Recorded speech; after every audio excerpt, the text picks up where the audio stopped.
Hey there, Chad here from Chibi AI. In this video, I want to show you how we can turn things like this, like really awesome resources that you might find, things like copywriting formulas, etc. In this case, Scholarship for PhD posted this amazing resource on their X channel, um, sharing just a few different prompts that you might use with AI to learn something faster. And so what I want to show you is how we can turn this into actions instead of chibi, and therefore, I guess, make us learn things 20 times faster, something like that. And so let's just hop over into chibi here real quick. And as a heads up, inside of document memory, we have topic set up as the history of the Roman Empire, which is interesting stuff. And our role right now on the document is a blank role. In the blank role is really just a role that has no instructions on it, and we're doing this on purpose because we're trying to give a sort of baseline start to things, and we're going to be using Gemini Flash 1.58 billion parameter model because it can take a lot of input and it is a really cheap model. I think it's like 10,000ths of a penny for large inputs. Even it's very cheap to work with. So it's good practice when you're building and generating and coming up with your actions and stuff. That's what we use, is like cheaper models. And then as we want to get more developed information out of it, you might upgrade to different models. And so these are the settings of that model. And let's just see what we got here. One of the things that it said was summarize. I'm just going to do this as an inline prompt. And I'm just going to put topic here as a variable. What that'll do is, since I have this in memory, is it'll just put it right there for me. It just makes it so that I don't have to type out the topic every time, and you'll see how that benefits us later when we try and turn those things into actions. So it says summarize topic in the simplest terms possible. And like you're explaining it to a 5-year-old. Okay, that's pretty much how it has it written in this resource here. And I'll just run this real quick. Long ago, a group of people called the Romans lived in Italy. They were really good at fighting and building things, and they took over a huge area. Yep, it's a good way of describing it to a 5-year-old. Okay, so the next thing that it wanted us to do, I'm just going to copy this one in, is to visualize the process. So let's go ahead and just undo this here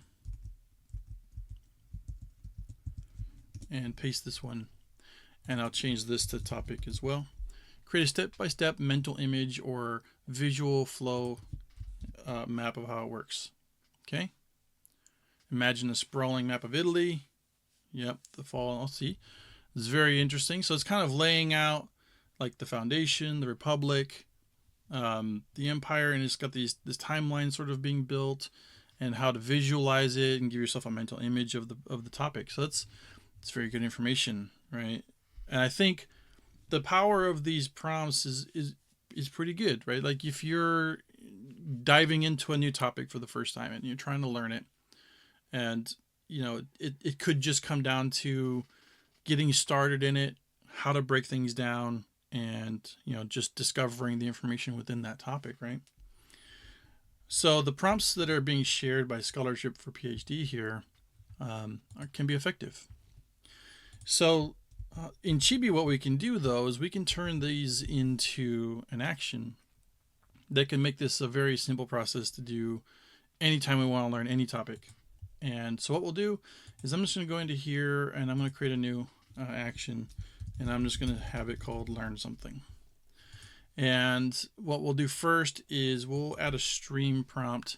And the stream prompt, if you don't know, is just it generates content and it streams it into the document while it's doing that.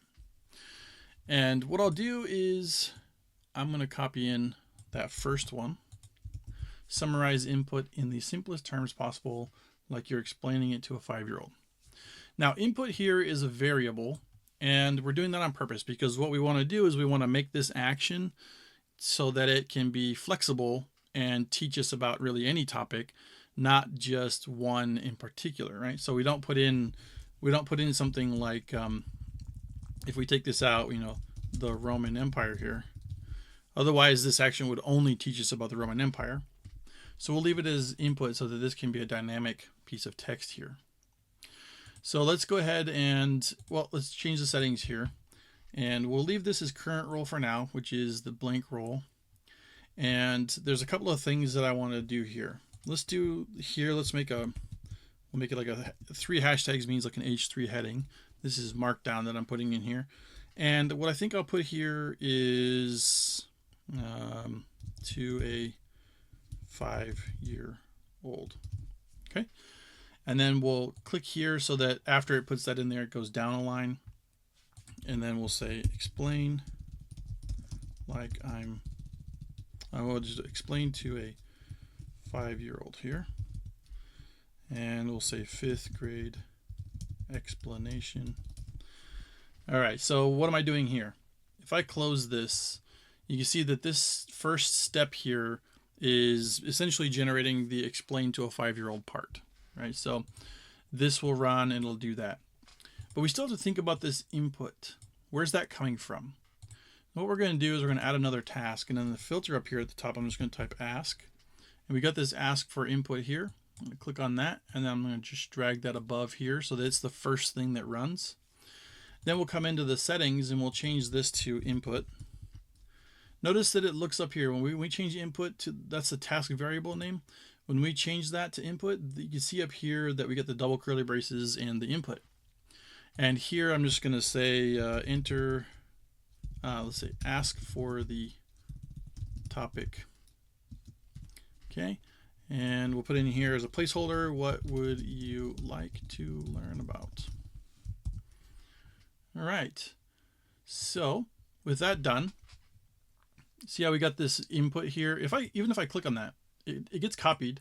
And let's say that I'm later working on this prompt, I could even just come in here and paste it in.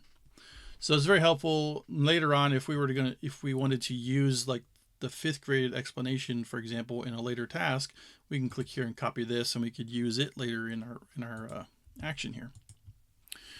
So now I'm gonna go ahead and add another task here, another stream prompt, and then I'm gonna go, remember the visualize one here that we just ran before. Create a step-by-step mental image. It has the same input here, so it's using that same information will be put here. Let's go ahead and go into the settings.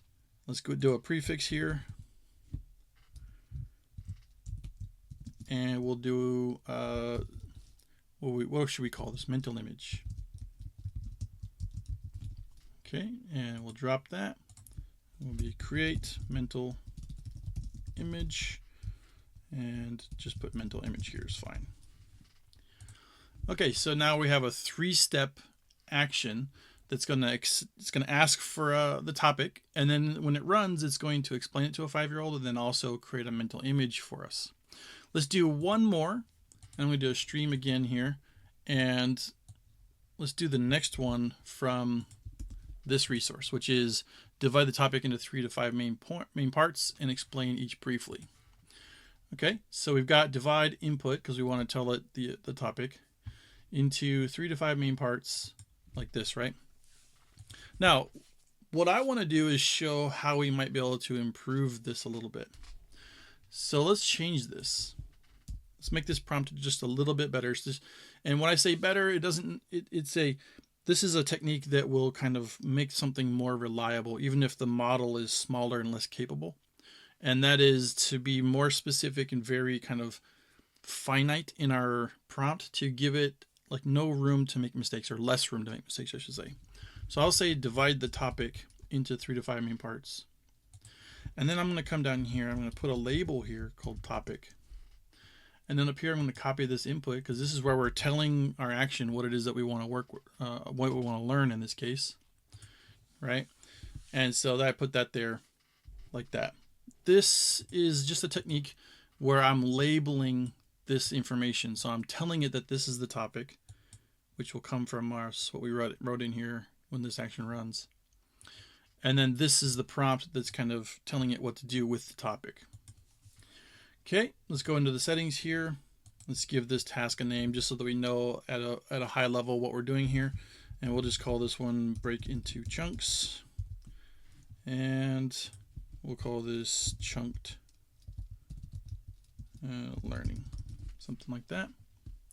Let's put a prefix on here too, chunked learning, and make sure that it breaks. Let's make sure that we did that on this one here too. We did. Okay. All right, so now we have an action that we can give it any topic and it'll explain it to us like a 5-year-old. It'll create a mental image and it'll break it into chunks and explain each briefly. So let's save this. And now we can go ahead and remove this and we can run our action. So the first thing we get is a pop-up that's asking for what it is that we want to learn. We have access to memory, so I'll just put this here. We've already got the Roman Empire put in memory as the topic, right? So we can just put that in there like that, and then we run it. To a 5-year-old, there's talking about the Romans and lived in Italy. We get the visual map that's coming up. And then we got the chunked learning. And there we go. Chunked learning. The history of the Roman Empire can be divided into 5 main parts, and it just goes through all that. Well, we got an extra number there because of the line break. Okay, so this is the start of a way that you could turn just some valuable resources that you might find, or maybe you're a copywriter and you've got some really good frameworks that you use for writing your copy. You can create actions around those frameworks. If you find somewhere that you've got a bunch of prompts or something like that that you find are really effective and can be turned into actions that you can become reusable tools for you, that's one of the things that make this into something really impressive. And I also just want to give a huge shout out to Scholarship for PhD. Thank you for posting information like this. It's amazing. I hope it helps a lot of people learn new things faster. AI is very good for that. And we do have teachers and professors that use Chibi to help them get more done so that they can help their students accomplish their learning tasks and stuff in a more efficient manner as well. So it's an amazing field to be in, and AI is definitely going to be something that's I see both sides of the story, but I'm on the side of I think AI is going to be a net positive for the education space, especially once we sort of figure out how it is that we want to fit it in. But I think things like this it's really a good step in the right direction, right?